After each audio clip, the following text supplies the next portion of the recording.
Seja muito bem-vindo a este podcast. Vamos estar à conversa sobre diálise. O nosso convidado é médico, especialista em saúde pública, mas penso que todos o associamos à política. Foi, aliás, Ministro da Saúde entre 2015 e 2018, no governo liderado por António Costa. Desempenhou inúmeras funções de liderança em várias instituições de saúde, é professor da Escola Nacional de Saúde Pública. Professor Adalberto Campos Fernandes, agradeço desde já a sua presença neste podcast da Anadial, uma associação com quem se terá cruzado inúmeras vezes, pelo menos enquanto foi Ministro da Saúde. Bom, muito obrigado, Isabela, é um prazer estar aqui consigo e de rever nesta oportunidade de termos esta conversa. Bom, sabe, uma das vantagens da idade é que nos traz ao longo do nosso percurso de vida imensas memórias e, portanto, nós temos, naturalmente, com a Anadial, que agora faz 40 anos, portanto, uma associação jovem, considerando a esperança média de vida hoje em Portugal, nós cruzamos com muitas entidades, com muitos stakeholders e com muitos parceiros, quer dentro do governo, quer fora do governo, e portanto, naturalmente que tenho bem presente a associação e as interações que fomos tendo ao longo do tempo. Deixe-me dizer-lhe que o modelo atual de financiamento da hemodiálise em Portugal é precisamente o mesmo de quando o senhor foi Ministro da Saúde, entre 2015 e 2018. Isto surpreende-o? Não, se for bom, se for útil, se for conveniente, se servir bem o interesse público e o interesse das empresas, não me surpreende. Repare, o que se passa com a diálise em Portugal passa-se com a generalidade das questões relativas às políticas públicas. Nós não somos muito dados à avaliação. E às vezes entramos naquilo, como dizia há tempos o António Barreto, num artigo muito interessante, entramos naquilo que é a cronicidade do hábito, habituamos-nos, as coisas vão andando, e muitas vezes vão andando porquê? Porque nós não os questionamos. É sempre útil, em termos de práticas e de medidas de política, ou de acordos que o Estado possa ter, fazer uma revisitação. A ser capaz de avaliar se tecnicamente, economicamente, clinicamente, nós estamos a fazer um bom acordo. Repare, o acordo que existe com o Estado e este setor é um acordo já relativamente antigo. Não é tão antigo quanto o das farmácias. O acordo com o setor das farmácias em Portugal é talvez a parceria público-privada mais antiga que nós temos, desde a década de 60, em que, como sabe, o Estado recorre à rede privada de farmácias para fazer a dispensa de medicamentos e também o aconselhamento e o apoio aos cidadãos. Esta associação tem 40 anos, portanto tem praticamente quase metade da idade. O preço compreensivo existe desde 2008. Mas, relativamente a isso, é uma questão técnica e num acordo entre o Estado e uma associação que serve o interesse público tem que haver espaço para conversar e avaliar, e é isso que eu recomendaria quer à associação, quer aos atuais titulares dos cargos políticos. Era isso que aconselharia a fazer agora? Sim, estudar, avaliar, em nome do interesse dos cidadãos, porque, repare, quem paga este serviço através dos seus impostos são os cidadãos. Os cidadãos têm direito ao escrutínio. E seja a prestação realizada por entidades públicas ou por entidades sociais ou privadas, em qualquer dos casos o que está em causa é sempre o dinheiro público. O dinheiro público tem que ser bem usado e tem que ser bem escrutinado e, portanto, tem que haver, quando o parceiro é privado, tem que haver um entendimento muito claro sobre um equilíbrio entre aquilo que é a prestação dos serviços e aquilo que é a respectiva compensação. E para o Estado, calculo eu, existe sempre aqui uma grande preocupação de que exista uma dependência dos privados.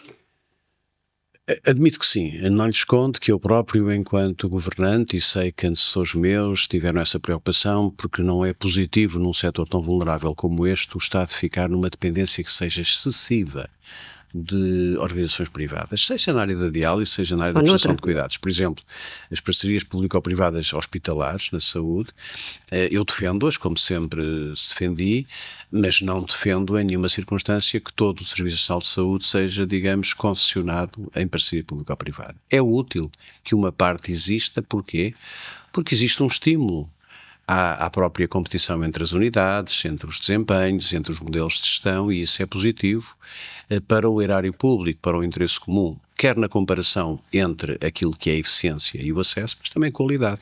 A qualidade é uma dimensão muito importante e na diálise esta qualidade está bem assegurada por estas entidades. É incontornável, creio que sim. Creio que nessa matéria nós, como sabe, o grande desenvolvimento deste setor ocorreu depois de um gravíssimo incidente que aconteceu em 92 relacionado com o hospital público.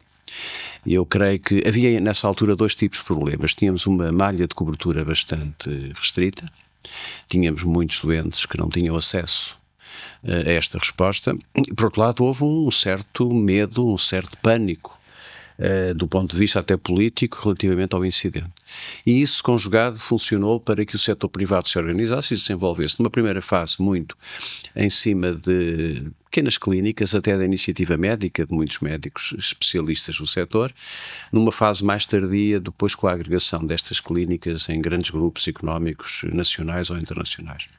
Eu digo que não vai daí mal ao mundo, desde que o Estado seja capaz de defender sempre o interesse público e que os privados percebam que, quando servem o Estado na área da saúde, têm obrigações e deveres ainda maiores do que aqueles que, quando o fazem em áreas como os transportes ou noutras áreas da atividade. Como é que vê em retrospectiva o legado das suas políticas nesta área, na área da hemodiálise? Eu não sou muito dado a questões de apreciação, de autoapreciação. Acho que o autoelogio é vitupério, como diz o outro, e portanto eu sou um fervoroso adepto da continuidade das políticas. Portanto, a ação política é uma corrida de estafetas em que, independentemente do clube a que o atleta pertence, neste caso o ministro, nós estamos em obrigação de receber um testemunho e passar um testemunho.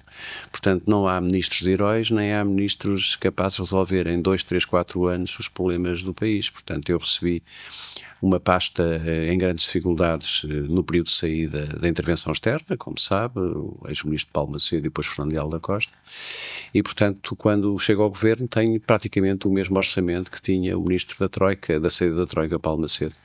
Portanto, difícil, num período de evolução de rendimentos, num período, digamos, de uma grande expectativa que as profissões tinham face ao fim da intervenção externa e ao renascimento e ao relançamento dos direitos, e creio que nós cumprimos a nossa obrigação em muitos aspectos, com muita dificuldade, com muita restrição orçamental, mas vou-lhe sublinhar uma das áreas que nos deixa muito orgulhosos pelo tempo que passámos com o governo, que foi o lançamento de uma das reformas mais estruturantes que o setor conheceu nos últimos anos, que é a hospitalização domiciliária. É hoje um sucesso. Aliás, remete também muito para esta atividade que estamos aqui a conversar, da própria associação, que é a possibilidade dos doentes terem continuidade de cuidados médicos e de enfermagem, antecipando a sua saída do hospital. Hoje é um programa que atinge já mais de mil doentes e que tem vindo a ser espalhado por todo o país e por todos os hospitais. É de facto um exemplo de uma boa reforma que lá está, terá que ser continuada e vai levar 3, 4, 5 ministros pela frente até que esteja completamente no pleno da sua... Irá demorar assim tanto tempo? Não, porque repare, veja o Plano de Saúde Materno-Infantil, que foi idealizado, um dos melhores programas desenhados em termos de políticas públicas, foi desenhado no tempo do governo de Lindor Beleza, por um Secretário de Estado médico extraordinário que foi Albino Aroso. Nós hoje celebramos todos a mortalidade infantil do país ser uma das melhores do mundo, os sucessos na saúde materna. Estamos a falar de 40 anos. As políticas em saúde, muitas vezes, demoram a atingir a plenitude dos seus efeitos 10, 15, 20 anos. É por isso que o ministro que está de turno é sempre muito contestado. O que é importante é que o ministro ou a ministra tenha nervos de aço para perceber o que é importante na continuidade do que vem de trás e naquilo que é a necessidade de fazer relativamente ao futuro. E esta também está a ser muito contestada, não é? Será esta, será a próxima, seja quem for, como eu digo, eu disse há uns anos numa entrevista a uma colega sua que o ministro da Saúde, por definição, no governo é sempre e será sempre o bombo da festa. Também sentiu isso? Sim, e cumprimos um papel, porque repare, a saúde é um setor muito sensível. As pessoas, quando olham para a saúde e olham para o sistema de saúde, olham-no sempre quando estão doentes. E quando estão doentes, estão em estado de necessidade, as famílias estão ansiosas, estão preocupadas, tendem a encontrar um responsável, um culpado por alguma coisa que não está a saber. E, portanto, olhando, na cadeia de valor, terminam sempre no ministro que está de serviço. E muitas vezes não percebendo que as dificuldades do setor dos próprios profissionais é uma área onde os picos de emoção são muito fortes, a confrontação emocional é muito forte. Quando vai a um hospital, vai doente, vai em sofrimento com a sua família, vai encontrar um profissional de saúde que está pela sua frente, que está cansado, está exausto, já também tem os seus problemas. Teve 10, 15, 20 casos iguais ou parecidos aos seus. Portanto, nós não podemos olhar para o setor da saúde como um setor que um dia terá uma neutralidade emocional. Nunca vai ter. Nunca vai ter. Depois há problemas de organização, há problemas de resposta, não vale a pena eludir as questões. A preocupação ou o dever de quem governa é fazer sempre cada vez mais para que esse nível de crispação e de tensão seja cada vez menor. Soutor, estima-se que a doença renal crónica pode afetar 1 em cada 10 portugueses. Mas esta é uma doença que pode ser prevenida, pelo menos para uma percentagem elevada dos casos. O que torna ainda mais paradigmático, diria, o seu crescimento. O que é que está aqui a falhar? Nós estamos a falhar na qualidade de vida. Repare, eu quando acabei o meu curso de medicina olhava para a Suécia com inveja, porque os suecos em média viviam mais 10 anos do que nós. Ora, nós hoje ganhamos essa batalha, sobretudo as mulheres portuguesas vivem em média mais que as mulheres suecas. A esperança média de vida hoje é muito elevada, acima dos 80 anos, e eu diria que nós ganhamos a batalha da quantidade dos anos. Falta-nos então ganhar a batalha da qualidade, porque um sueco chega aos 70 anos em média sem necessidade de cuidados médicos. Eu digo às vezes, nós chegamos ao comprimido aos 59 anos, eles só chegam aos 70. Portanto, há aqui uma década que nós ganhamos em quantidade de anos de vida, mas não ganhamos em qualidade.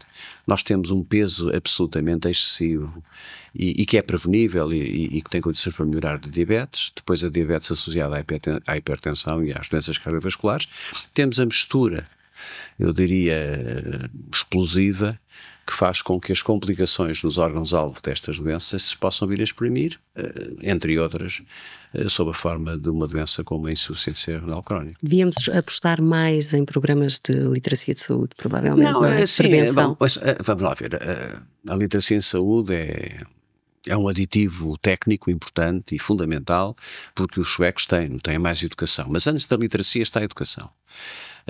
Porque é que os suecos têm uma vida mais prolongada e melhor qualidade? Porque têm melhor educação desde pequenos, desde a escola. E nós temos ainda muito trabalho a fazer nessa área.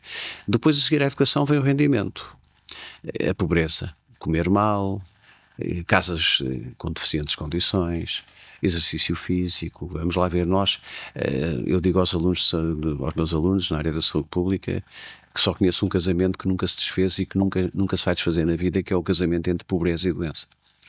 Mais pobres, mais doentes. Mais doentes. Ora, nós temos que combater a pobreza, temos que melhorar o rendimento, temos que melhorar a educação, a seguir à educação, a literacia, as condições de vida, e no dia em que isso acontecer, nós estaremos alinhados com os resultados de países que já têm essa prática e esse desempenho há muitos anos. Sendo que a doença renal crónica tem um impacto tremendo na vida do doente e da família. Não é apenas o impacto económico, repara, o impacto económico é diluído naquilo que é a responsabilidade fiscal e orçamental dos governos e o pagamento dos impostos pelos cidadãos, mas a qualidade de vida do doente e da família é brutal. Eu tenho um amigo meu que está num programa de diálise já talvez há 2, 3 anos, com quem estive a almoçar esta semana que passou, e eu percebi nos olhos dele a tristeza que tinha, porque me dizia que gostava muito de regressar a uma cidade onde eu estive há pouco tempo e gosto muito, que é Nova Iorque.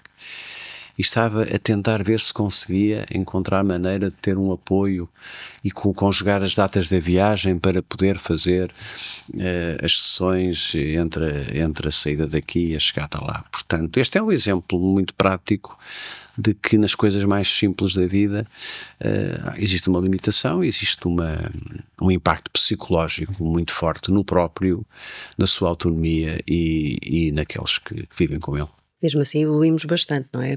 Se nos lembrarmos que há uns anos os doentes renais precisavam de ir à Espanha para fazerem o seu tratamento, quer dizer, estamos anos luz já dessa realidade. E não é só a questão de ir à Espanha, isso é muito relevante, é muito importante. Não faz sentido nenhum que o país não tenha autonomia nesta área. Mas evoluímos também na técnica e na segurança clínica, isso é muito importante, pois há 40 anos atrás os riscos associados à diálise eram muito grandes. Hoje eu diria que são sobretudo a quebra da autonomia, os riscos clínicos mantêm-se, mas em proporção e em dimensão muito mais pequena. Qual é, na sua opinião, o principal desafio que este setor da hemodiálise vai enfrentar nos próximos anos? Olha, primeiro, ter consciência, apesar de ser um setor predominantemente privado, ter consciência da sua relevância social. É muito importante que quem está no setor da saúde não olhe para o setor apenas como uma área de intervenção económica. Depois, continuar a fazer o que têm feito bem, do meu ponto de vista, que é pugnar por uma grande exigência, um grande rigor nos padrões de segurança e de qualidade clínica. E depois eu diria que é desejar, e o que eu vou dizer pode parecer paradoxal, é que tenham cada vez menos utentes a fazer tratamento e, portanto, isso pode parecer paradoxal porque acabaria o setor, mas eu acredito que os próprios especialistas da área e as próprias empresas percebem que não é um bom indicador de saúde de uma população esta dependência tão grande da diálise em fim de vida, sobretudo em fim de vida. Muito bem. Eu pedi-lhe uma última mensagem direcionada aos doentes.